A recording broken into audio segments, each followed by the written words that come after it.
ਸਤਿ ਸ਼੍ਰੀ ਅਕਾਲ ਦੋਸਤੋ, ਸਵਾਗਤ ਹੈ ਜੀ ਇੱਕ ਵਾਰੀ ਫਿਰ ਤੁਹਾਡੇ ਆਪਣੇ YouTube channel PSTET study notes ਦੇ ਉੱਪਰ ਜੀ। ਸੋ ਮਾਸਟਰ ਕਾਡਰ ਐਸਐਸਟੀ ਦੀ ਪ੍ਰੈਪਰੇਸ਼ਨ ਕਰ ਰਹੇ ਵਿਦਿਆਰਥੀ ਜਿਨ੍ਹਾਂ ਨੇ ਹਿਸਟਰੀ ਚੂਜ਼ ਕੀਤਾ ਹੈ ਜੀ, ਔਰ ਪੀਐਸਟੈਟ ਦੀ ਸੀਟੈਟ ਦੀ ਪ੍ਰੈਪਰੇਸ਼ਨ ਕਰ ਰਹੇ ਵਿਦਿਆਰਥੀਆਂ ਦੇ ਵਾਸਤੇ ਅੱਜ ਆਪਾਂ ਲੈਸਨ ਨੰਬਰ 11 ਦੇ ਵਿੱਚ ਗੁਪਤ ਸਾਮਰਾਜ ਦੇ ਨਾਲ ਰਿਲੇਟਡ ਹੋਰ ਜਿਹੜੇ 30 ਇੰਪੋਰਟੈਂਟ ਕੁਐਸਚਨ ਕਰਾਂਗੇ। ਜਿਸ ਤੋਂ ਪਹਿਲਾਂ 30 ਕੁਐਸਚਨ ਆਪਾਂ ਕਰ ਚੁੱਕੇ ਹਾਂ, ਜਿਸ ਦੇ ਵਿੱਚ ਬੇਸਿਕ ਗੁਪਤ ਸਾਮਰਾਜ ਦੀ ਨੀਂਹ ਤੋਂ ਲੈ ਕੇ ਚੰਦਰਗੁਪਤ ਸਮੁੰਦਰਗੁਪਤ ਤੱਕ ਕਾਫੀ ਜਿਹੜੇ ਕੁਐਸਚਨ ਨੇ ਆਪਾਂ ਡਿਸਕਸ ਕਰ ਲਏ ਸੀ ਜੀ। ਅੱਜ ਹੋਰ ਕੁਐਸਚਨ ਜਿਹੜੇ ਨੇ ਉਹ ਡਿਸਕਸ ਕਰਾਂਗੇ ਅੱਗੇ।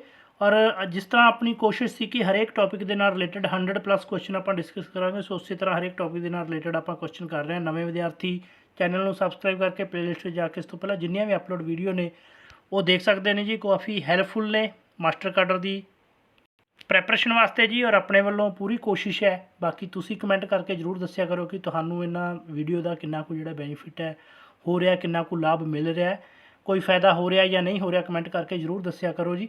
ਔਰ ਨਵੇਂ ਵਿਦਿਆਰਥੀ ਜਿਹੜਾ ਹੈ ਪਲੇਲਿਸਟ 'ਚ ਜਾ ਕੇ ਵੀਡੀਓ ਦੇਖ ਸਕਦੇ ਨੇ, ਜਿਨ੍ਹਾਂ ਦਾ ਲਿੰਕ ਜਿਹੜਾ ਡਿਸਕ੍ਰਿਪਸ਼ਨ ਬਾਕਸ ਦੇ ਵਿੱਚ ਹੈ। ਵੀਡੀਓ ਦੇ ਅੰਤ ਦੇ ਵਿੱਚ ਵੀ ਪਲੇਲਿਸਟ ਸ਼ੋ ਹੋ ਜਾਏਗੀ, ਜਿਨ੍ਹਾਂ ਦੀ ਹੈਲਪ ਦੇ ਨਾਲ ਤੁਸੀਂ ਆਪਣੀ ਜਿਹੜੀ ਤਿਆਰੀ ਆ ਉਹ ਕਰ ਸਕਦੇ ਹੋ ਜੀ। ਔਰ ਇਸ ਦੇ ਨਾਲ ਹੀ ਜਿਹੜੇ PDF ਦੀ ਗੱਲ ਕਰਦੇ ਸੀ ਜੀ, PDF ਦਾ ਲਿੰਕ ਜਿਹੜਾ ਤੁਹਾਨੂੰ ਡਿਸਕ੍ਰਿਪਸ਼ਨ ਬਾਕਸ ਦੇ ਵਿੱਚ ਮਿਲ ਜੂਗਾ ਜੀ। ਸੋ ਆਪਣੀ ਜਿਹੜੀ ਐਪ ਹੈ ਹੁਣ ਪਲੇਲਿਸਟ ਗੂਗਲ ਪਲੇ ਸਟੋਰ 'ਤੇ ਅਵੇਲੇਬਲ ਹੈ, ਜਿਸ ਦਾ ਲਿੰਕ ਤੁਹਾਨੂੰ ਡਿਸਕ੍ਰਿਪਸ਼ਨ ਬਾਕਸ ਦੇ ਵਿੱਚ ਮਿਲ ਜੂਗਾ। ਸੋ ਪਲੇ ਸਟੋਰ ਤੋਂ ਤੁਸੀਂ ਉਹ ਐਪ ਡਾਊਨਲੋਡ ਕਰਕੇ ਇੰਸਟਾਲ ਕਰਕੇ ਜਿਹੜਾ ਹੈ PDF ਹਿਸਟਰੀ ਆਫ ਪੰਜਾਬ ਦੀ ਤੁਹਾਨੂੰ ਮਿਲ ਜੂਗੀ, ਔਰ ਬਹੁਤ ਜਲਦੀ ਜਿਹੜਾ ਹੈ ਸਿਵਿਕਸ ਦੀ ਔਰ history of India the PDF ਵੀ ਤੁਹਾਨੂੰ ਜਿਹੜੀ ਹੈ ਉਹ ਪ੍ਰਾਪਤ ਹੋ ਜਾਏਗੀ। ਸੋ ਬਹੁਤ ਸਾਰੇ ਵਿਦਿਆਰਥੀਆਂ ਦੇ ਵੀ ਕਮੈਂਟ ਸੀ ਕਿ ਜਿਹੜੀ PDF ਪ੍ਰਾਪਤ ਹੋਈ ਹੈ ਉਸ ਦੇ ਵਿੱਚ 4 ਲੈਸਨ ਹੀ ਸ਼ੋਅ ਹੋ ਰਹੇ ਨੇ ਹਿਸਟਰੀ ਆਫ ਪੰਜਾਬ ਦੇ, ਬਾਕੀ ਲੈਸਨ ਵੀ ਜਿਹੜੇ ਬਹੁਤ ਜਲਦੀ ਉਸ ਦੇ ਵਿੱਚ ਅਪਡੇਟ ਕੀਤੇ ਜਾਣਗੇ। ਸੋ ਉਸ ਦੇ ਲਈ ਤੁਸੀਂ ਜਿਹੜਾ ਹੈ ਪਲੇ ਸਟੋਰ 'ਤੇ ਜਾ ਕੇ ਐਪ ਨੂੰ ਜਿਹੜਾ ਅਪਡੇਟ ਕਰਦੇ ਰਹੋ, ਤਾਂ ਕਿ ਜਦੋਂ ਵੀ ਅਸੀਂ ਕੋਈ ਲੈਸਨ ਅਪਡੇਟ ਕਰੀਏ ਤਾਂ ਤੁਹਾਨੂੰ ਜਿਹੜਾ ਹੈ ਨਵਾਂ ਲੈਸਨ ਉਹ ਸ਼ੋਅ ਹੋ ਜੇ ਜੀ। ਸੋ ਸਟਾਰਟ ਕਰਦੇ ਹਾਂ ਜੀ ਅੱਜ ਦੀ ਵੀਡੀਓ। ਕੁਐਸਚਨ ਨੰਬਰ 31 ਚੋਂ ਜੀ, ਸਮੁੰਦਰਗੁਪਤ ਜਿਸ ਨੂੰ ਭਾਰਤ ਦਾ ਨੈਪੋਲੀਅਨ ਕਿਹਾ ਜਾਂਦਾ, ਉਸ ਦੇ ਨਾਲ ਰਿਲੇਟਡ ਨੇ ਕੁਐਸਚਨ ਜੀ। ਕੁਐਸਚਨ ਨੰਬਰ 1 ਹੈ ਜੀ, ਸਮੁੰਦਰਗੁਪਤ ਦੀ ਦੱਖਣੀ ਭਾਰਤ ਵਿੱਚ ਕਿਸ ਤਰ੍ਹਾਂ ਦੀ ਨੀਤੀ ਅਪਣਾਈ ਜੀ। ਆਪਸ਼ਨ A ਹੈ ਜੀ ਰਾਜ ਖੋਹਣ ਦੀ ਨੀਤੀ, ਆਪਸ਼ਨ B ਹੈ ਜੀ ਰਾਜ ਮੋੜਨ ਦੀ ਨੀਤੀ, ਆਪਸ਼ਨ C ਹੈ ਜੀ ਲੁੱਟ ਖੋਹ ਦੀ ਨੀਤੀ, ਆਪਸ਼ਨ D ਹੈ ਜੀ ਉਪਰੋਕਤ ਸਾਰੇ। ਸੋ ਇਸ ਤੋਂ ਪਹਿਲਾਂ ਆਪਾਂ ਡਿਸਕਸ ਕਰ ਚੁੱਕੇ ਹਾਂ ਜੀ, ਉੱਤਰੀ ਭਾਰਤ ਦੇ ਵਿੱਚ ਜਿਹੜਾ ਹੈ ਸਮੁੰਦਰਗੁਪਤ ਨੇ 9 ਰਾਜਿਆਂ ਨੂੰ ਹਰਾਇਆ ਸੀ, ਔਰ ਦੱਖਣੀ ਭਾਰਤ ਦੇ ਵਿੱਚ ਜਿਹੜਾ ਹੈ 12 ਰਾਜਿਆਂ ਨੂੰ ਹਰਾਇਆ ਸੀ ਜੀ। ਪਰ ਨੀਤੀ ਜਿਹੜੀ ਹੈ ਉਸ ਦੀ ਅਲੱਗ-ਅਲੱਗ ਸੀ ਦੱਖਣੀ ਭਾਰਤ ਅਤੇ ਉੱਤਰੀ ਭਾਰਤ ਦੇ ਪ੍ਰਤੀ। ਜਿਹੜੀ ਦੱਖਣੀ ਭਾਰਤ ਦੇ ਪ੍ਰਤੀ ਉਹਨਾਂ ਨੇ ਨੀਤੀ ਅਪਣਾਈ ਸੀ ਉਹ ਨੀਤੀ ਸੀ ਜੀ ਰਾਜ ਮੋੜਨ ਦੀ ਨੀਤੀ। ਆਪਸ਼ਨ B ਇਸ ਦਾ ਸਹੀ ਆਨਸਰ ਰਹੇਗਾ ਜੀ। ਦੱਖਣੀ ਭਾਰਤ ਦੇ ਵਿਰੁੱਧ ਜਿਹੜੀ ਹੈ ਉਸਨੇ ਨੀਤੀ ਅਪਣਾਈ ਸੀ ਰਾਜ ਮੋੜਨ ਦੀ ਨੀਤੀ। ਸਮੁੰਦਰਗੁਪਤ ਜਿਹੜਾ ਹੈ ਉਸਨੇ ਉੱਤਰੀ ਭਾਰਤ ਦੀ ਜੇਕਰ ਗੱਲ ਕਰੀਏ ਤਾਂ ਰਾਜ ਖੋਹਣ ਦੀ ਨੀਤੀ ਅਪਣਾਈ ਸੀ, ਔਰ ਦੱਖਣੀ ਭਾਰਤ ਕਿਉਂਕਿ ਬਹੁਤ ਇੱਕ ਸੁਲਝਿਆ ਹੋਇਆ ਚਤੁਰ ਜਿਹੜਾ ਹੈ ਰਾਜਨੀਤੀਵਾਨ ਸੀ, ਉਹਨੂੰ ਪਤਾ ਸੀ ਕਿ ਇਹ ਜਿਹੜੇ ਪ੍ਰਦੇਸ਼ ਨੇ ਕਾਫੀ ਦੂਰ ਪੈਂਦੇ ਨੇ, ਸੋ ਉਸਨੇ ਦੱਖਣੀ ਭਾਰਤ ਦੇ ਰਾਜਿਆਂ ਦੇ ਨਾ ਤਾਂ ਪ੍ਰਦੇਸ਼ ਖੋਹੇ ਜੀ ਅਤੇ ਨਾ ਹੀ ਉਸਨੂੰ ਗੱਦੀਓਂ ਲਾਇਆ ਸੀ। ਸੋ ਇੱਥੇ ਕਈ ਤਰ੍ਹਾਂ ਦੇ ਕੁਐਸਚਨ ਬਣ ਜਾਂਦੇ ਨੇ। ਪੁੱਛਿਆ ਜਾ ਸਕਦਾ ਹੈ ਕਿ ਉੱਤਰੀ ਭਾਰਤ ਅਤੇ ਦੱਖਣੀ ਭਾਰਤ ਦੀ ਨੀਤੀ ਦੇ ਵਿੱਚ ਜਿਹੜਾ ਹੈ ਕੀ ਫਰਕ ਸੀ। ਤਾਂ ਫਰਕ ਇਹ ਸੀ ਕਿ ਜਿਹੜਾ ਦੱਖਣੀ ਭਾਰਤ ਦੇ ਪ੍ਰਤੀ ਰਾਜ ਮੋੜਨ ਦੀ ਨੀਤੀ ਅਤੇ ਉੱਤਰੀ ਭਾਰਤ ਦੇ ਵਿੱਚ ਜਿਹੜੀ ਉਸਨੇ ਰਾਜ ਖੋਹਣ ਦੀ ਨੀਤੀ ਅਪਣਾਈ ਸੀ। 9 ਰਾਜਿਆਂ ਨੂੰ ਹਰਾਇਆ ਹੀ ਨਹੀਂ ਸੀ, ਸਗੋਂ ਉਹਨਾਂ ਨੂੰ ਨਾਲ ਦੀ ਨਾਲ ਜਿਹੜਾ ਮੌਤ ਦੇ ਘਾਟ ਉਤਾਰ ਕੇ ਉਹਨਾਂ ਦੇ ਪ੍ਰਦੇਸ਼ਾਂ ਨੂੰ ਵੀ ਗੁਪਤ ਸਾਮਰਾਜ ਦੇ ਵਿੱਚ ਮਿਲਾ ਲਿਆ ਸੀ ਉੱਤਰੀ ਭਾਰਤ ਦਿਆਂ ਨੂੰ। ਔਰ ਦੱਖਣੀ ਭਾਰਤ ਦੇ ਵਿੱਚ ਇਹ ਸੀ ਕਿ ਨਾ ਗੱਦੀਓਂ ਲਾਇਆ ਅਤੇ ਨਾ ਹੀ ਜਿਹੜਾ ਹੈ ਉਹਨਾਂ ਦੇ ਪ੍ਰਦੇਸ਼ ਖੋਹੇ ਸੀ। ਬਸ ਉਸਨੇ ਉਹਨਾਂ ਨੂੰ ਜਿਹੜਾ ਹੈ ਕੇਵਲ ਆਪਣੀ ਅਧੀਨਤਾ ਲੈਣ ਦੇ ਲਈ ਮਜਬੂਰ ਕੀਤਾ ਸੀ। ਅਗਲਾ ਕੁਐਸਚਨ ਹੈ ਜੀ, ਕੁਐਸਚਨ ਨੰਬਰ ਆਪਣਾ 32 ਹੈ ਜੀ।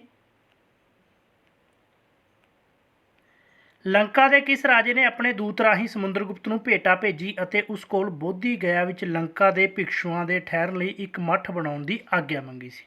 ਆਪਸ਼ਨ A ਜੀ ਰਾਵਣ, ਆਪਸ਼ਨ B ਹੈ ਜੀ ਮੇਘਦੂਤ, ਆਪਸ਼ਨ C ਹੈ ਜੀ ਮੇਘਵਰਨ, ਆਪਸ਼ਨ D ਹੈ ਜੀ ਮਹਾਕਵੇਸ਼ਕ। ਤਾਂ ਇਸਦਾ ਜਿਹੜਾ ਸਹੀ ਆਨਸਰ ਹੈ ਜੀ ਆਪਸ਼ਨ C ਹੈ ਜੀ ਮੇਘਵਰਨ ਜੀ, ਜਿਸ ਨੇ 352 ਤੋਂ ਲੈ ਕੇ ਜਿਹੜਾ ਹੈ 379 ਈਸਵੀ ਤੱਕ ਜਿਹੜਾ ਹੈ ਰਾਜ ਕੀਤਾ ਜੀ ਸ਼੍ਰੀਲੰਕਾ 'ਤੇ। ਸੋ ਉਸਨੇ ਜਿਹੜਾ ਹੈ ਬੇਨਤੀ ਕੀਤੀ ਸੀ ਸਮੁੰਦਰਗੁਪਤ ਨੂੰ ਕਿ ਜਿਹੜਾ ਉਸਨੂੰ ਬੋਧੀ ਭਿਕਸ਼ੂਆਂ ਨੂੰ ਠਹਿਰਨ ਦੇ ਵਾਸਤੇ ਇੱਕ ਮੱਠ ਬਣਾਉਣ ਦੀ ਆਗਿਆ ਦਿੱਤੀ ਜਾਵੇ ਜੀ, ਲੰਕਾ ਦੇ ਜਿਹੜੇ ਭਿਕਸ਼ੂ ਸੀ ਉਹਨਾਂ ਨੂੰ। ਔਰ ਸਮੁੰਦਰਗੁਪਤ ਨੇ ਉਸਦੀ ਜਿਹੜੀ ਬੇਨਤੀ ਹੈ ਪ੍ਰਵਾਨ ਕਰ ਲਈ ਸੀ।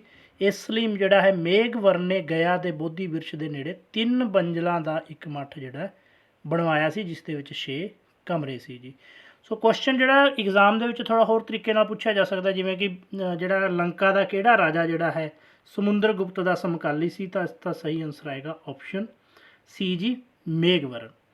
अगला क्वेश्चन है जी अपना क्वेश्चन नंबर 33 है जी, किस गुप्त शासक ने अश्वमेध यज्ञ किया? ऑप्शन ए जी चंद्रगुप्त पहले ने, ऑप्शन बी है जी श्रीगुप्त ने, ऑप्शन सी है जी चंद्रगुप्त दूजे ने, ऑप्शन डी है जी समुद्रगुप्त ते चंद्रगुप्त दूजे ने। तो इसका जो सही आंसर है जी ऑप्शन डी है जी समुद्रगुप्त दूजे ते चंद्रगुप्त दूजे। सो दोहां ने मन्निया जाता है कि अश्वमेध जो यज्ञ है वो किया सी। हालांकि जो कई इतिहासकार मानते हैं कि चंद्रगुप्त दूजे ने जोड़ा है यज्ञ नहीं सी कीता, पर वो भी समुद्रगुप्त वांगू महान जेतू सी। कुछ जोड़े इतिहासकार ने उन्होंने अनुसार चंद्रगुप्त के समय की काशी के नेड़े नागवा नामक स्थान तो मिली एक घोड़े की मूर्ति, तो उस दे नाल उकरे शब्द इस गल वाल संकेत करते हैं कि चंद्रगुप्त दूजे ने भी अपने पिता समुद्रगुप्त वांग अश्वमेध जोड़ा यज्ञ है वो किया होगा जी। अगे है जी क्वेश्चन नंबर 34 है जी, किस लेखक के अनुसार समुद्रगुप्त नूं भारतीय नपोलीयन की पदवी दी जा सकती है? ऑप्शन ए है जी श्री आइगर, ऑप्शन बी है जी doctor V A Smith, option C है जी डॉक्टर समतट, ऑप्शन डी है जी उपरोक्त सारे। सो आप बहुत बारी पढ़ चुके हैं कि समुद्रगुप्त नूं भारत का जिहड़ा नपोलीयन है वो कहा जाता है, और ये जी सब तो पहला कहा सी वो कहा सी जी इसका जिहड़ा आंसर आएगा option B doctor V A Smith ने जी। जेकर पूछा जाए कि सब तो पहला किसने भारत का नपोलीयन की पदवी जी उसनों दी सी, तो डॉक्टर वी ए ਸਮਿਥ ने जी है दी सी जी। और इसका जोड़ा विरोध करता है वो है जी श्री आइगर। जोड़ा श्री आइगर है जी उसका कहना है कि उसनों जी नपोलीयन ये जी पदवी है वो नहीं दी जा सकती। सो श्री आइगर के अनुसार सी कि उसनों भारत का नपोलीयन कहना बहुत ही गलत है, क्योंकि वो नपोलीयन केवल ਜਿਹੜਾ ਨਪੋਲੀਅਨ है वो राज जितन का अपना फर्ज ਜਿਹੜਾ ਉਹ ਸਮਝਦਾ ਸੀ। सो दो क्वेश्चन अपने क्लीयर हो जाता जी कि किस दे अनुसार ਜਿਹੜਾ है उसनों भारत का नपोलीयन कहना गलत है, तो श्री आइगर के अनुसार ਜਿਹੜਾ है कहना गलत है, और डॉक्टर वी ए स्मिथ ਜਿਹੜਾ है वो समुद्रगुप्त ਨੂੰ भारतीय नपोलीयन की पदवी ਦਿੰਦਾ है और सब तो पहला दी सी। अगला क्वेश्चन है जी क्वेश्चन नंबर 35, नपोलीयन कितों का शासक सी? ऑप्शन ए जी इटली का, ऑप्शन बी है जी ब्रिटेन का, ऑप्शन सी है जी फ्रांस का, ऑप्शन डी है जी जर्मनी का। सो इस दी विच जेकर गल आउंदी है तो थोड़ा जिहा आपां नूं नपोलीयन बारे भी जानकारी होनी चाहिए है, क्योंकि नपोलीयन बारे भी एग्जाम के क्वेश्चन पूछा जा सकता है। तो इसका जो क्वेश्चन का सही आंसर आएगा ऑप्शन सी है जी फ्रांस का जोड़ा है एक महान योद्धा सी नपोलीयन जी। अगला क्वेश्चन है जी क्वेश्चन नंबर 36, नपोलीयन ने फौजी कार्रवाई कदों आरंभ की? ऑप्शन ए जी 1798 ईस्वी, ऑप्शन बी है जी 1948, ऑप्शन सी है जी 1796, ऑप्शन डी है जी 1790 दे विच। तो इसका जोड़ा सही आंसर है जी ऑप्शन सी है जी 1796 दे विच उसने फौजी कार्रवाई आरंभी सी, ते 10 सालों के विच उसने जोड़ा है पूरे यूरोप दे विच अपनी वीरता की ताक जमा दी सी, और यूरोप तो बाहर अनेकों जित्तां जिहड़ियां उसने प्राप्त कीतियां सन।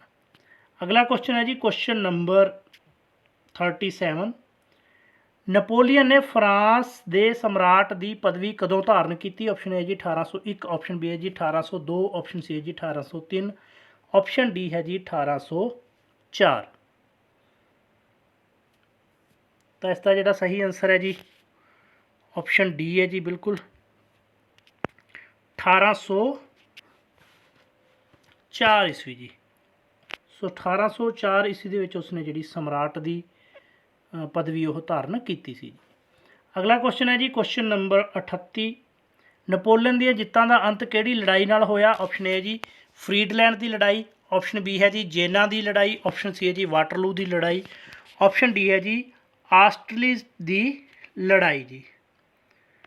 तो इसका जोड़ा सही आंसर आएगा जी ऑप्शन सी है जी बिल्कुल वाटरलू की लड़ाई। जेकर पूछा जाए कि कदों हुई सी वाटरलू की लड़ाई, तो 1815 के हुई सी, और जी फ्रीडलैंड की लड़ाई है उस दे विच उसने रूस नूं जिहड़ी है भांज दी सी 1807 दे विच।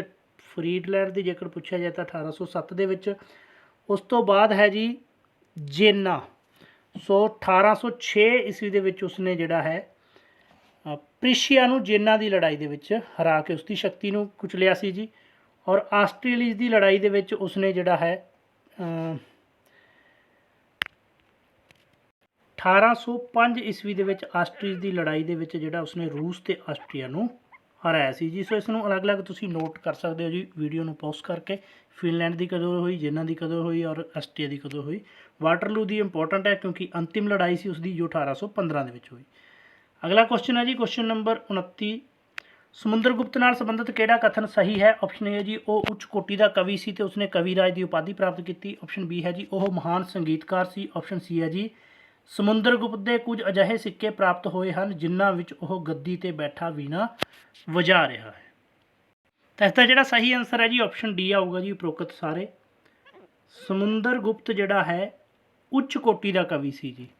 ਔਰ ਹਰੀ ਸੈਨ ਦਾ ਜਿਹੜਾ ਇਲਾਹਾਬਾਦ ਸਤੰਭ ਹੈ ਜੀ ਉਸ ਦੇ ਵਿੱਚ ਲਿਖਿਆ ਕਿ ਉਸਨੇ ਕਵੀ ਰਾਜ ਦੀ ਜਿਹੜੀ ਉਪਾਧੀ ਹੈ ਉਹ ਪ੍ਰਾਪਤ ਕੀਤੀ ਸੀ। ਬਹੁਤ ਸਾਰੀਆਂ ਕਵਿਤਾਵਾਂ ਉਸਨੇ ਲਿਖੀਆਂ, ਹਾਲਾਂਕਿ ਉਸਦੀ ਲਿਖੀ ਹੋਈ ਕੋਈ ਮਿਲਦੀ ਨਹੀਂ, ਪਰ ਹਰੀ ਸੈਨ ਦੀ ਲਿਖਤ 'ਤੇ ਆਪਾਂ ਭਰੋਸਾ ਕਰ ਸਕਦੇ ਹਾਂ ਜੀ।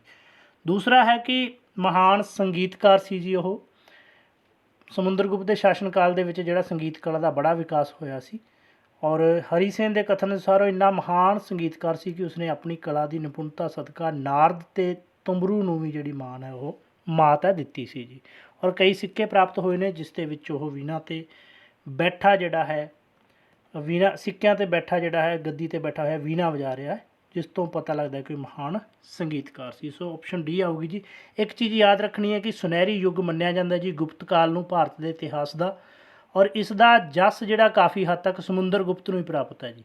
ਉਸ ਤੋਂ ਬਿਨਾਂ ਸ਼ਾਇਦ ਗੁਪਤ ਸਾਮਰਾਜ ਨੂੰ ਜਿਹੜਾ ਇਹ ਮਾਣ ਪ੍ਰਾਪਤ ਨਾ ਹੁੰਦਾ, ਕਿਉਂਕਿ ਸਾਹਿਤ ਦੇ ਖੇਤਰ ਦੇ ਵਿੱਚ, ਕਲਾ ਦੇ ਖੇਤਰ ਦੇ ਵਿੱਚ, ਧਰਮ ਦੇ ਖੇਤਰ ਦੇ ਵਿੱਚ ਜਿਹੜਾ ਹੈ ਬਹੁਤ ਵਿਕਾਸ ਹੋਇਆ ਸੀ ਸਮੁੰਦਰਗੁਪਤ ਦੇ ਕਾਲ ਦੇ ਵਿੱਚ।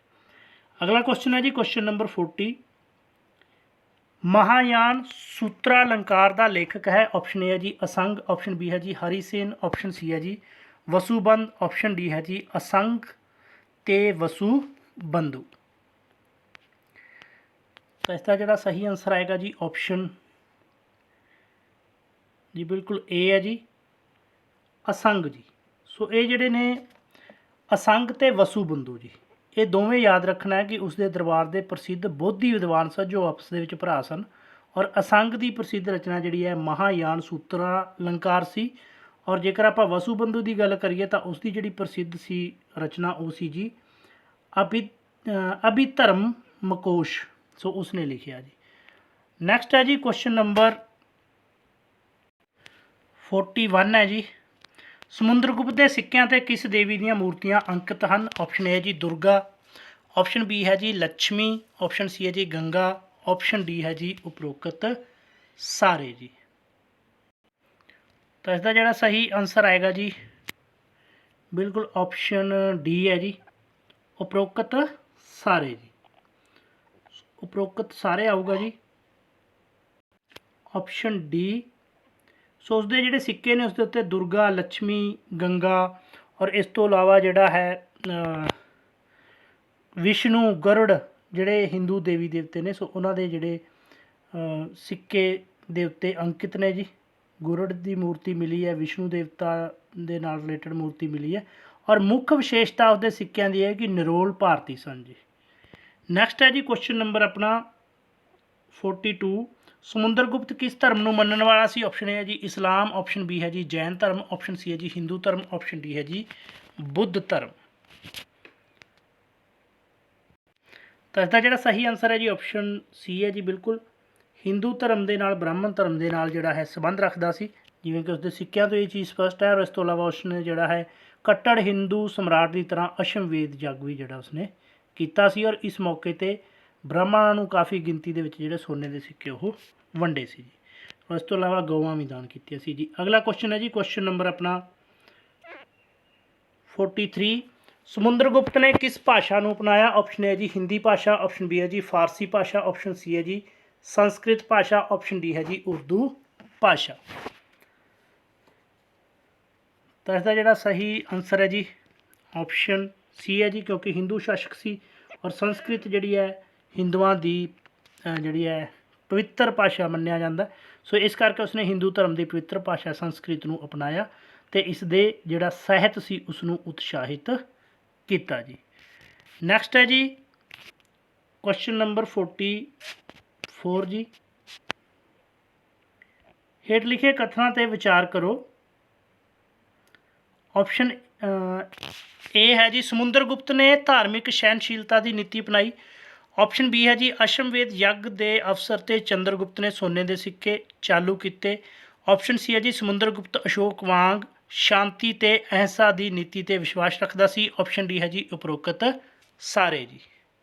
ਸੋ ਦੱਸਣਾ ਹੈ ਕਿ ਸਾਰੇ ਸਹੀ ਨੇ ਜਾਂ ਇਹਨਾਂ ਦੇ ਵਿੱਚੋਂ ਕੋਈ ਗਲਤ ਹੈ।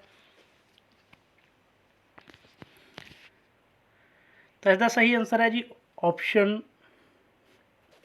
सी जी। सो सी ਜਿਹੜਾ ਹੈ सही आंसर है जी।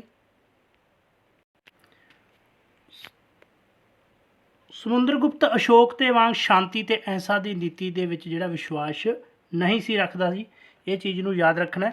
ਉਹ ਧਾਰਮਿਕ ਸਹਿਣਸ਼ੀਲਤਾ ਦਾ ਜਿਹੜਾ ਹੈ ਵਿੱਚ ਵਿਸ਼ਵਾਸ ਰੱਖਦਾ ਸੀ। ਧਾਰਮਿਕ ਸਹਿਣਸ਼ੀਲਤਾ ਦੀ ਜਿਹੜੀ ਨੀਤੀ ਉਸ ਨੂੰ ਅਮਲੀ ਰੂਪ ਦੇ ਵਿੱਚ ਅਪਣਾਇਆ ਜੀ। ਜਿਵੇਂ ਕਿ ਲੰਕਾ ਦੇ ਰਾਜੇ ਮੇਘਨਾਥ ਨੇ ਬੋਧੀ ਉਹਦੇ ਮੱਠ ਦੇ ਲਈ ਉਸਨੇ ਜਿਹੜੀ ਆਗਿਆ ਮੰਗੀ ਉਸਨੂੰ ਦਿੱਤੀ ਆਗਿਆ। ਇਸ ਤੋਂ ਇਲਾਵਾ ਉਹਦੇ ਜਿਹੜੇ ਪ੍ਰਸਿੱਧ ਦੋ ਵਿਦਵਾਨ ਸੀ ਅਸੰਗ ਅਤੇ ਵਸੂਬੁੱਧੂ ਉਹ ਵੀ ਬੋਧੀ ਸਨ। ਸੋ ਇਹਨਾਂ ਆਧਾਰਨਾਂ ਤੋਂ ਪਤਾ ਲੱਗਦਾ ਕਿ ਉਹ ਸਹਿਣਸ਼ੀਲਤਾ ਦੀ ਜਿਹੜੀ ਨੀਤੀ ਉਸਨੇ ਅਪਣਾਈ ਸੀ। ਔਰ ਅਸ਼ਵਮੇਧ ਯੱਗ ਦੇ ਅਵਸਰ 'ਤੇ ਉਸਨੇ ਜਿਹੜਾ ਇਸ ਦੀ ਖੁਸ਼ੀ ਦੇ ਵਿੱਚ ਸੋਨੇ ਦੇ ਸਿੱਕੇ ਜਿਹੜੇ ਨੇ ਉਹ ਚਾਲੂ ਕੀਤੇ ਸੀ। ਪਰ ਉਹ ਸਮੁੰਦਰਗੁਪਤ ਜਿਹੜਾ ਅਸ਼ੋਕ ਦੇ ਵਾਂਗ ਸ਼ਾਂਤੀ ਅਤੇ ਅਹਿੰਸਾ ਦੀ ਨੀਤੀ ਦੇ ਵਿੱਚ ਵਿਸ਼ਵਾਸ ਜਿਹੜਾ ਨਹੀਂ ਸੀ ਰੱਖਦਾ। ਇਸ ਕਰਕੇ ਜਿਹੜਾ ਇਹ ਗਲਤ ਹੈ ਜੀ। ਅਗਲਾ ਕੁਐਸਚਨ ਹੈ ਜੀ ਆਪਣਾ ਕੁਐਸਚਨ ਨੰਬਰ 45 ਜੀ। ਸਮੁੰਦਰਗੁਪਤ ਤੋਂ ਬਾਅਦ ਕੌਣ ਗੱਦੀ 'ਤੇ ਬੈਠਾ? ਆਪਸ਼ਨ ਏ ਹੈ ਜੀ ਸਕੰਦਗੁਪਤ। ਆਪਸ਼ਨ ਬੀ ਹੈ ਜੀ ਚੰਦਰਗੁਪਤ ਦੂਜਾ। ਆਪਸ਼ਨ ਸੀ ਹੈ ਜੀ ਰਾਮਗੁਪਤ। ਆਪਸ਼ਨ ਡੀ ਹੈ ਜੀ ਹਰਸ਼ਗੁਪਤ। ਤਾਂ ਇਸਦਾ ਜਿਹੜਾ ਸਹੀ ਆਨਸਰ ਹੈ ਜੀ ਆਪਸ਼ਨ ਸੀ ਹੈ ਜੀ ਰਾਮਗੁਪਤ, ਜੋ ਕਿ ਸਮੁੰਦਰਗੁਪਤ ਦਾ ਪੁੱਤਰ ਸੀ ਜੀ। 375 ਈਸਵੀ ਦੇ ਵਿੱਚ ਜਿਹੜਾ ਹੈ ਉਹ ਰਾਜਗੱਦੀ 'ਤੇ ਬੈਠਾ ਸੀ ਜੀ। ਅਗਲਾ ਕੁਐਸਚਨ ਹੈ ਜੀ ਕੁਐਸਚਨ ਨੰਬਰ 36 ਹੈ ਜੀ। ਪ੍ਰਸਿੱਧ ਨਾਟਕਕਾਰ ਵਿਸ਼ਾਖਾ ਦੱਤ ਨੇ ਆਪਣੇ ਕਿਸ ਨਾਟਕ ਵਿੱਚ ਜਿਹੜਾ ਹੈ ਰਾਮਗੁਪਤ ਦਾ ਵਰਣਨ ਕੀਤਾ ਹੈ? ਆਪਸ਼ਨ ਏ ਹੈ ਜੀ ਸ਼ਕੁੰਤਲਾ। ਆਪਸ਼ਨ ਬੀ ਹੈ ਜੀ ਮੇਘਨਾਥ। ਆਪਸ਼ਨ ਸੀ ਹੈ ਜੀ ਦੇਵੀ ਚੰਦਰਗੁਪਤਮ। ਆਪਸ਼ਨ ਡੀ ਹੈ ਜੀ ਗੁਪਤਮ ਸਮਰਾਟ। ਸੋ ਯਾਦ ਰੱਖਣਾ ਹੈ ਜੇਕਰ ਪੁੱਛਿਆ ਜਾਏ ਕਿ ਵਿਸ਼ਾਖਾ ਦੱਤ ਕੌਣ ਸੀ ਤਾਂ ਗੁਪਤ ਕਾਲ ਦਾ ਪ੍ਰਸਿੱਧ ਜਿਹੜਾ ਹੈ ਨਾਟਕਕਾਰ ਸੀ ਜੀ। ਔਰ ਉਸਨੇ ਜਿਹੜਾ ਰਾਮਗੁਪਤ ਦਾ ਜ਼ਿਕਰ ਕੀਤਾ ਹੈ ਕਿਉਂਕਿ ਜਿਹੜਾ ਗੁਪਤ ਕਾਲ ਦੇ ਸਿੱਕਿਆਂ ਅਤੇ ਲਿਖਤਾਂ ਦੇ ਵਿੱਚ ਰਾਮਗੁਪਤ ਦਾ ਨਾਂ ਨਹੀਂ ਆਉਂਦਾ। ਪਰ ਜਿਹੜਾ ਵਿਸ਼ਾਖਾ ਦੱਤ ਦਾ ਨਾਟਕ ਹੈ ਜੀ ਆਪਸ਼ਨ ਸੀ ਸਾਡਾ ਸਹੀ ਆਪਸ਼ਨ ਰਹੇਗਾ ਦੇਵੀ ਚੰਦਰਗੁਪਤਮ। ਸੋ ਇਸ ਦੇ ਵਿੱਚ ਜਿਹੜਾ ਹੈ ਰਾਮਗੁਪਤ ਦਾ ਜ਼ਿਕਰ ਉਹ ਆਉਂਦਾ ਜੀ, ਇਸ ਦਾ ਵਰਣਨ ਕੀਤਾ ਹੋਇਆ ਜੀ। ਅਗਲਾ ਕੁਐਸਚਨ ਹੈ ਜੀ ਕੁਐਸਚਨ ਨੰਬਰ 47। ਰਾਮਗੁਪਤ ਨੇ ਕਦੋਂ ਤੋਂ ਕਦੋਂ ਤੱਕ ਰਾਜ ਕੀਤਾ? ਆਪਸ਼ਨ ਏ ਹੈ ਜੀ 375 ਤੋਂ 392 ਈਸਵੀ। ਆਪਸ਼ਨ ਬੀ ਹੈ ਜੀ 378 ਤੋਂ 390 ਈਸਵੀ। ਆਪਸ਼ਨ ਸੀ ਹੈ ਜੀ 375 ਤੋਂ 380 ਈਸਵੀ। ਆਪਸ਼ਨ ਡੀ ਹੈ ਜੀ 375 ਤੋਂ 388 ਈਸਵੀ ਜੀ। ਸਹੀ ਆਨਸਰ ਹੈ ਜੀ ਆਪਸ਼ਨ ਸੀ ਜੀ। ਸੋ 375 ਤੋਂ ਲੈ ਕੇ 380 ਤੱਕ 5 ਸਾਲ ਜਿਹੜਾ ਹੈ ਰਾਮਗੁਪਤ ਨੇ ਰਾਜ ਕੀਤਾ ਸੀ। ਜੇਕਰ ਪੁੱਛਿਆ ਜਾਏ ਕਿੰਨੇ ਸਾਲ ਕੀਤਾ ਸੀ ਤਾਂ 5 ਸਾਲ ਕੀਤਾ ਸੀ। ਅਗਲਾ ਕੁਐਸਚਨ ਹੈ ਜੀ ਕੁਐਸਚਨ ਨੰਬਰ ਆਪਣਾ 48 ਜੀ। ਰਾਮਗੁਪਤ ਕਿਹਨਾਂ ਤੋਂ ਬੁਰੀ ਤਰ੍ਹਾਂ ਹਾਰ ਗਿਆ? ਆਪਸ਼ਨ ਏ ਹੈ ਜੀ ਹੂਣਾ ਤੋਂ। ਆਪਸ਼ਨ ਬੀ ਹੈ ਜੀ ਕੁਸ਼ਾਣਾ ਤੋਂ। ਆਪਸ਼ਨ ਸੀ ਹੈ ਜੀ ਸ਼ਕਾਂ ਤੋਂ। ਆਪਸ਼ਨ ਡੀ ਹੈ ਜੀ ਉਪਰੋਕਤ ਸਾਰੇ। ਤਾਂ ਸਹੀ ਆਨਸਰ ਹੈ ਜੀ ਇਸ ਦਾ ਆਪਸ਼ਨ ਸੀ ਜੀ ਸ਼ਕਾਂ ਤੋਂ ਜਿਹੜਾ ਹੈ ਉਹ ਹਾਰ ਗਿਆ ਸੀ ਜੀ। ਕਿਉਂਕਿ ਉਹ ਜਿਹੜਾ ਇੱਕ ਕਮਜ਼ੋਰ ਸੀ ਔਰ ਨਿਰਬਲ ਅਤੇ ਕਾਇਰ ਸ਼ਾਸਕ ਸੀ ਜੀ। ਸ਼ਕਾਂ ਦੇ ਨਾਲ ਲੜਾਈ ਲੜਨੀ ਪਈ, ਬੁਰੀ ਤਰ੍ਹਾਂ ਹਾਰ ਗਿਆ। ਅੰਤ ਵਿੱਚ ਉਸਨੇ ਸ਼ਕ ਰਾਜਾ ਕੋਲ ਆਪਣੀ ਪਤਨੀ ਜਿਹੜੀ ਧਰੁਵ ਦੇਵੀ ਭੇਜਣ ਦਾ ਜਿਹੜਾ ਵਚਨ ਹੈ ਉਹ ਦਿੱਤਾ ਸੀ ਜੀ। ਅਗਲਾ ਕੁਐਸਚਨ ਹੈ ਜੀ ਕੁਐਸਚਨ ਨੰਬਰ 49। ਰਾਮਗੁਪਤ ਦੀ ਪਤਨੀ ਧਰੁਵ ਦੇਵੀ ਦੇ ਭੇਸ ਵਿੱਚ ਕੌਣ ਸ਼ਕ ਰਾਜਾ ਕੋਲ ਗਿਆ? ਆਪਸ਼ਨ ਏ ਹੈ ਜੀ ਸਕੰਦਗੁਪਤ। ਆਪਸ਼ਨ ਬੀ ਹੈ ਜੀ ਰਾਮਗੁਪਤ। ਆਪਸ਼ਨ ਸੀ ਹੈ ਜੀ ਚੰਦਰਗੁਪਤ। ਆਪਸ਼ਨ ਡੀ ਹੈ ਜੀ ਕੋਈ ਨਹੀਂ ਜੀ। ਬਿਲਕੁਲ ਸਹੀ ਆਨਸਰ ਹੈ ਜੀ ਆਪਸ਼ਨ ਸੀ ਚੰਦਰਗੁਪਤ ਦੂਜਾ ਜਿਸ ਨੂੰ ਕਿਹਾ ਜਾਂਦਾ ਹੈ ਜੀ। ਉਹ ਜਿਹੜਾ ਹੈ ਇਸ ਅਪਮਾਨ ਨੂੰ ਸਹਾਰ ਨਾ ਸਕਿਆ ਔਰ ਕਹਿੰਦੇ ਨੇ ਕਿ ਧਰੁਵ ਦੇਵੀ ਦੇ ਭੇਸ ਦੇ ਵਿੱਚ ਸ਼ਕ ਰਾਜਾ ਦੇ ਕੋਲ ਚਲਾ ਗਿਆ ਸੀ ਔਰ ਉੱਥੇ ਉਸਨੇ ਸ਼ਕ ਰਾਜਾ ਦਾ ਜਿਹੜਾ ਕਤਲ ਹੈ ਉਹ ਕਰ ਦਿੱਤਾ ਸੀ ਜੀ। ਔਰ ਇੱਥੇ ਇੱਕ ਚੀਜ਼ ਹੋਰ ਯਾਦ ਰੱਖਣੀ ਹੈ ਕਿ ਰਾਮਗੁਪਤ ਦਾ ਛੋਟਾ ਭਰਾ ਸੀ, ਯਾਨੀ ਕਿ ਸਮੁੰਦਰਗੁਪਤ ਦਾ ਪੁੱਤਰ ਹੀ ਸੀ ਚੰਦਰਗੁਪਤ ਦੂਜਾ ਜਿਸ ਨੂੰ ਕਿਹਾ ਜਾਂਦਾ ਜੀ। ਅਗਲਾ ਕੁਐਸਚਨ ਹੈ ਜੀ ਕੁਐਸਚਨ ਨੰਬਰ 50 ਜੀ। ਚੰਦਰਗੁਪਤ ਦੂਜੇ ਨੇ ਕਦੋਂ ਤੋਂ ਕਦੋਂ ਤੱਕ ਰਾਜ ਕੀਤਾ? ਆਪਸ਼ਨ ਹੈ ਜੀ 380 ਤੋਂ 414। ਆਪਸ਼ਨ ਬੀ ਹੈ ਜੀ 382 ਤੋਂ 416। ਆਪਸ਼ਨ ਸੀ ਹੈ ਜੀ 382 ਤੋਂ 414। ਆਪਸ਼ਨ ਡੀ ਹੈ ਜੀ 380 ਤੋਂ 417 ਈਸਵੀ ਜੀ। ਸਹੀ ਆਨਸਰ ਹੈ ਜੀ ਆਪਸ਼ਨ ए जी। सो 380 ਦੇ ਵਿੱਚ ਚੰਦਰਗੁਪਤ ਦੂਜਾ ਜਿਹੜਾ ਹੈ ਉਹ ਉਸਨੇ ਜਿਹੜਾ ਹੈ ਆਪਣੇ ਨਿਰਬਲ ਤੇ ਕਾਇਰ ਭਰਾ ਰਾਮਗੁਪਤ ਨੂੰ ਮਾਰ ਕੇ ਜਿਹੜਾ ਹੈ ਗੱਦੀ ਤੇ ਬੈਠਾ ਸੀ ਔਰ ਉਸਨੇ ਆਪ ਜਿਹੜਾ ਹੈ ਧਰੁਵ ਦੇਵੀ ਜੋ ਕਿ ਰਾਮਗੁਪਤ ਦੀ ਪਤਨੀ ਸੀ ਉਸਨੇ ਦੇ ਨਾਲ ਵਿਆਹ ਕਰਾ ਲਿਆ ਜੀ। ਕੁਐਸਚਨ ਆ ਸਕਦਾ ਹੈ ਕਿ ਚੰਦਰਗੁਪਤ ਦੂਜਾ ਕਦੋਂ ਗੱਦੀ ਤੇ ਬੈਠਾ 380 'ਚ, ਕਦੋਂ ਤੱਕ 414 ਤੱਕ। ਨੈਕਸਟ ਹੈ ਜੀ ਕੁਐਸਚਨ ਨੰਬਰ, ਔਰ ਜੇਕਰ ਪੁੱਛਿਆ ਜਾਏ ਕਿ ਚੰਦਰਗੁਪਤ ਦੂਜਾ ਜਿਹੜਾ ਹੈ ਰਾਮਗੁਪਤ ਦਾ ਕੀ ਲੱਗਦਾ ਸੀ ਤਾਂ ਰਾਮਗੁਪਤ ਦਾ ਛੋਟਾ ਭਰਾ ਸੀ ਔਰ ਸਮੁੰਦਰਗੁਪਤ ਦਾ ਪੁੱਤਰ ਸੀ। ਕੁਐਸਚਨ ਨੰਬਰ ਅੱਗੇ ਹੈ ਜੀ ਆਪਣਾ 51। ਚੰਦਰਗੁਪਤ ਦੇ ਅਭਿਲੇਖਾਂ ਵਿੱਚ ਉਸ ਨੂੰ ਨਾਮ ਦਿੱਤਾ ਗਿਆ ਹੈ। ਆਪਸ਼ਨ ਏ ਹੈ ਜੀ ਦੇਵਗੁਪਤ, ਆਪਸ਼ਨ ਬੀ ਹੈ ਜੀ ਦੇਵਰਾਜ, ਆਪਸ਼ਨ ਸੀ ਹੈ ਜੀ ਦੇਵਸ਼੍ਰੀ, ਆਪਸ਼ਨ ਡੀ ਹੈ ਜੀ ਉਪਰੋਕਤ ਸਾਰੇ। ਤਾਂ ਇਹਦਾ ਜਿਹੜਾ ਸਹੀ ਆਨਸਰ ਹੈ ਜੀ ਆਪਸ਼ਨ ਡੀ ਹੈ ਜੀ। ਸੋ ਸਾਰੇ ਜਿਹੜੇ ਨੇ ਚੰਦਰਗੁਪਤ ਦੇ ਹੀ ਨਾਮ ਨੇ ਜੀ, ਦੇਵਗੁਪਤ, ਦੇਵਰਾਜ ਅਤੇ ਦੇਵਸ਼੍ਰੀ ਜੀ। ਸੋ ਇਸ ਦੇ ਜਿਹੜੇ ਨੇ ਉਪਨਾਮ ਨੇ। ਔਰ ਸਮੁੰਦਰਗੁਪਤ ਦਾ ਬੇਟਾ ਸੀ ਔਰ ਮਾਤਾ ਦਾ ਨਾਮ ਜਿਹੜਾ ਹੈ ਚੰਦਰਗੁਪਤ ਦੂਜੇ ਦੀ ਦਾ ਦੱਤਾ ਦੇਵੀ ਸੀ ਜੀ। ਦੱਤਾ ਦੇਵੀ ਸੀ ਇਸ ਦੀ ਮਾਤਾ ਦਾ ਨਾਮ। ਅਗਲਾ ਕੁਐਸਚਨ ਹੈ ਜੀ ਕੁਐਸਚਨ ਨੰਬਰ 52। ਚੰਦਰਗੁਪਤ ਦੀ ਪੱਛਮੀ ਭਾਰਤ 'ਤੇ ਚੜ੍ਹਾਈ ਸਮੇਂ ਮਾਲਵਾ, ਗੁਜਰਾਤ, ਸੌਰਾਸ਼ਟਰ ਪ੍ਰਦੇਸ਼ਾਂ 'ਤੇ ਕਿਸ ਵੰਸ਼ ਨੇ ਸ਼ਕਤੀ ਜਮਾ ਲਈ ਸੀ? ਆਪਸ਼ਨ ਏ ਹੈ ਜੀ ਹੂਣਾ ਨੇ, ਆਪਸ਼ਨ ਬੀ ਹੈ ਜੀ ਸ਼ਕ ਵੰਸ਼ ਨੇ, ਆਪਸ਼ਨ ਸੀ ਹੈ ਜੀ ਕੁਸ਼ਾਨ ਵੰਸ਼ ਨੇ, ਆਪਸ਼ਨ ਡੀ ਹੈ ਜੀ ਉਪਰੋਕਤ ਸਾਰੇ। ਸਹੀ ਆਨਸਰ ਇਸ ਦਾ ਆਏਗਾ ਜੀ ਆਪਸ਼ਨ ਬੀ ਜੀ। ਸੋ ਸ਼ਕ ਵੰਸ਼ ਨੇ ਜਿਹੜਾ ਹੈ ਆਪਣੀ ਸ਼ਕਤੀ ਸਥਾਪਿਤ ਕੀਤੀ ਹੋਈ ਸੀ ਪੱਛਮੀ ਭਾਰਤ 'ਤੇ। ਚੰਦਰਗੁਪਤ ਦੂਜੇ ਦੀ ਸਭ ਤੋਂ ਮਹਾਨ ਜਿੱਤ ਸੀ ਜੀ ਪੱਛਮੀ ਭਾਰਤ ਦੀ ਜਿੱਤ। ਸਮੁੰਦਰਗੁਪਤ ਨੇ ਆਪਾਂ ਨੂੰ ਪਤਾ ਕਿ ਉੱਤਰੀ ਭਾਰਤ ਵਿੱਚ 9 ਰਾਜਿਆਂ ਨੂੰ, ਦੱਖਣੀ ਭਾਰਤ ਵਿੱਚ 12 ਰਾਜਿਆਂ ਨੂੰ ਹਰਾਇਆ ਸੀ, ਪਰੰਤੂ ਉਸਨੇ ਪੱਛਮੀ ਭਾਰਤ ਦੇ ਸ਼ਕਾਂ ਦਾ ਦਮਨ ਨਹੀਂ ਸੀ ਕੀਤਾ। ਮਾਲਵਾ, ਗੁਜਰਾਤ, ਸੌਰਾਸ਼ਟਰ ਦੇ ਜਿਹੜੇ ਇਹ ਪ੍ਰਦੇਸ਼ ਸੀ ਜੀ, ਇਹਨਾਂ 'ਤੇ ਜਿਹੜਾ ਹੈ ਸ਼ਕ ਵੰਸ਼ ਨੇ ਆਪਣੀ ਜਿਹੜੀ ਦ੍ਰਿੜਤਾ ਨਾਲ ਸ਼ਕਤੀ ਜਮਾ ਲਈ ਸੀ ਔਰ ਚੰਦਰਗੁਪਤ ਨੇ ਜਿਹੜਾ ਹੈ ਇਹਨਾਂ ਨੂੰ ਹਰਾਇਆ ਸੀ ਜੀ। ਨੈਕਸਟ ਹੈ ਜੀ ਕੁਐਸਚਨ ਨੰਬਰ 53। ਚੰਦਰਗੁਪਤ ਨੇ ਕਿਸ ਸ਼ਕ ਰਾਜੇ ਨੂੰ ਹਰਾਇਆ ਸੀ? ਆਪਸ਼ਨ ਹੈ ਜੀ ਰੁਦਰਦੇਵ ਪਹਿਲਾ, ਆਪਸ਼ਨ ਬੀ ਹੈ ਜੀ ਰੁਦਰ ਸਿੰਘ ਤੀਜਾ, ਆਪਸ਼ਨ ਸੀ ਹੈ ਜੀ ਰੁਦਰ ਪਹਿਲਾ, ਆਪਸ਼ਨ ਡੀ ਹੈ ਜੀ ਕਰਮਨ ਸ਼ਕ ਜੀ। ਤਾਂ ਇਸਦਾ ਜਿਹੜਾ ਸਹੀ ਆਨਸਰ ਹੈ ਜੀ ਆਪਸ਼ਨ ਬੀ ਹੈ ਜੀ।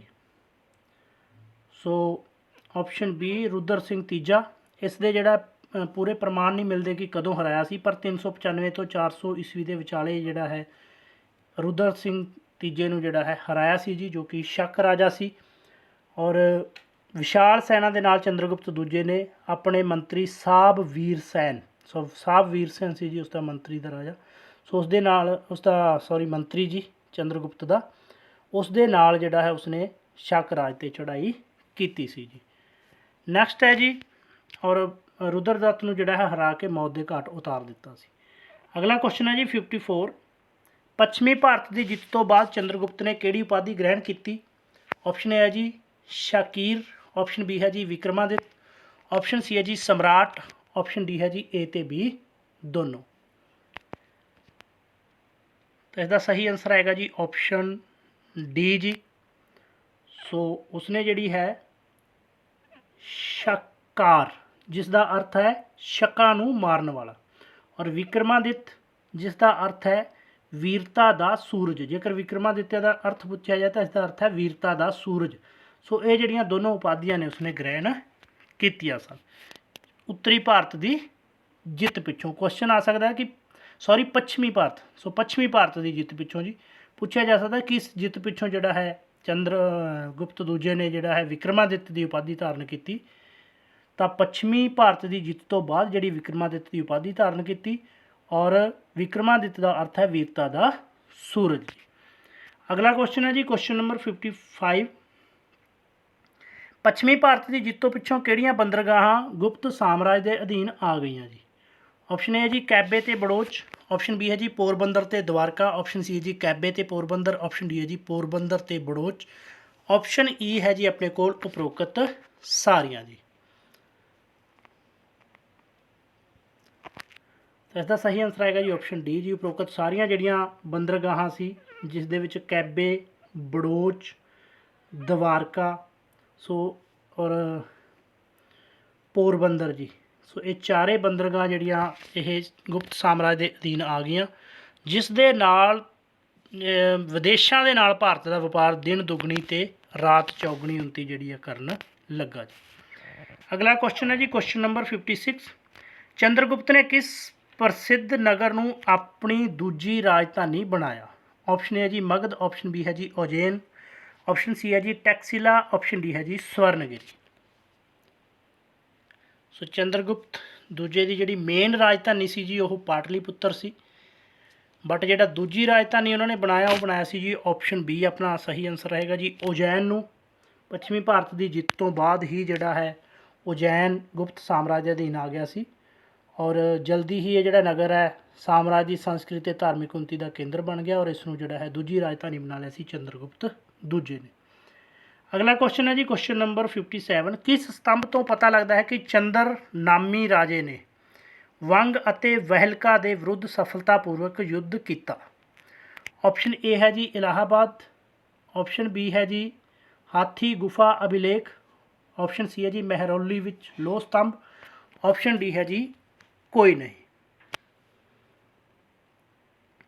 ਤਾਂ ਇਹਦਾ ਸਹੀ ਆਨਸਰ ਹੈ ਜੀ ਆਪਸ਼ਨ ਸੀ ਜੀ, ਜਿਹੜਾ ਮਹਿਰੌਲੀ ਦਾ ਲੋਹ ਸਤੰਭ ਹੈ ਜੋ ਦਿੱਲੀ ਦੇ ਵਿੱਚ ਹੈ ਜੀ। ਜੇਕਰ ਪੁੱਛਿਆ ਜਾਏ ਕਿ ਮਹਿਰੌਲੀ ਦਾ ਲੋਹ ਸਤੰਭ ਕਿੱਥੇ ਹੈ ਤਾਂ ਦਿੱਲੀ ਦੇ ਵਿੱਚ ਹੈ ਜੀ।